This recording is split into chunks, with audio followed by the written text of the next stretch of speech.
ഹരി ഓം. ശ്രീമന്നാരായണീയം ദശകം 3 ശ്ലോകം 9.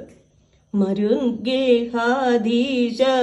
ത്വയി ഖലു പരാഞ്ചോപി സുഖിനോ ഭവസ്നേഹി സോഹം സുബഹു പരിതപ്യേജ കിമിദം അകീർത്തിസ്തേ മാഭൂത് വരദഗദം ഭാരം പ്രശമയൻ ഭവൻ ഭക്തോത്തംസം ചടുതി കുരു മാം കംസദമന.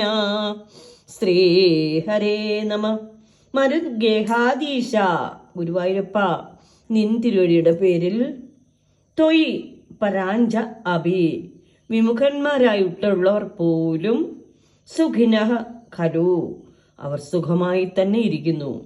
ഭവ സ്നേഹി സഹ അഹം, അവിടുത്തെ ഭക്തനായ ഈ ഞാൻ സുബഹു പരിതപ്യേച്ച, വളരെയേറെ സങ്കടപ്പെടുകയും ചെയ്യുന്നു. ഇതക്കിം, ഇതെന്താണ് ഇങ്ങനെ സംഭവിക്കുന്നത്?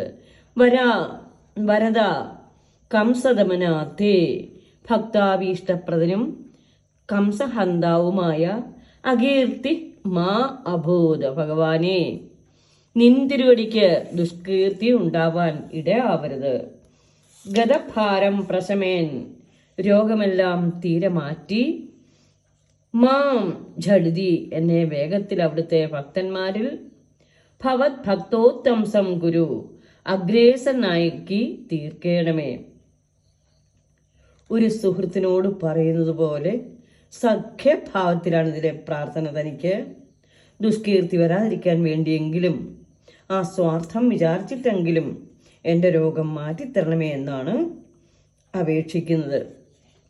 ഭഗവാനെ അവിടുത്തെ ആ കരുണ കൃപ കടാക്ഷം കൊണ്ട് ഈ ഉള്ളവൻ്റെ രോഗങ്ങളെയെല്ലാം മാറ്റിത്തരണമേ ഭഗവാനെ.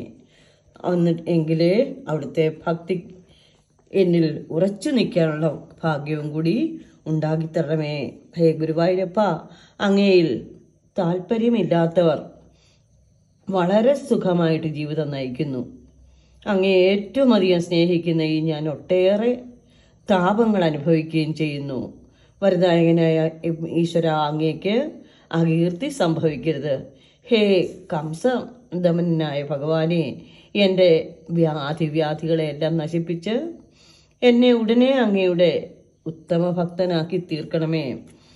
എനിക്ക് അവിടുത്തെ തിരുനാമം ജപിക്കണമെങ്കിൽ രോഗത്തിൽ നിന്നും എനിക്ക് മുക്തനാവണം. അത് മാത്രം പോരാ, അവിടുത്തെ കരുണാകൃപാ കടാക്ഷങ്ങളാൽ അടിയൻ്റെ മനസ്സ് ശുദ്ധമാക്കി ഭക്തിയും വർദ്ധിപ്പിക്കണം. അതിനായിട്ട് അവിടുന്ന് കരുണ ചെയ്യണമേ. സർവം ശ്രീകൃഷ്ണ അർപ്പണമസ്തു. ഹരി ഓം.